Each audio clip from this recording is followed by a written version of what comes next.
lagi akong nagsasanay na magkaroon ng isang budhi na walang kapaslangan sa Diyos at sa mga tao. Ibig sabihin, para magkaroon ka nun, pagsasanayan mo yon. It will be hard work. Isang gawaing hindi nakukuha sa isang araw o sa isang linggo o sa isang buwan, yun ay pinagsasanayan, pinapractice na. Meron kang naramdaman na gusto mong mandaya, lalabanan mo yon. Pagsasanayan mo na hindi ka mandadaya.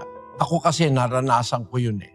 Susuklian ka, sobra. Maisip mo ngayon, hindi naman ako may kasalanan, sabi ni Satanas. Huwag mo na soli, hindi naman ikaw may kasalanan.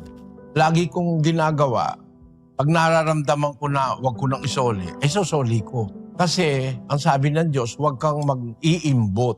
Huwag mo imbutin ng asawa, huwag mo imbutin ng bukid, huwag mong iimbutin ng baka, huwag mong iimbutin ang anumang bagay ng iyong kapwa. Sinuklian ka ng sobra, kanya yun eh. Huwag mo iimbutin, sosoli mo.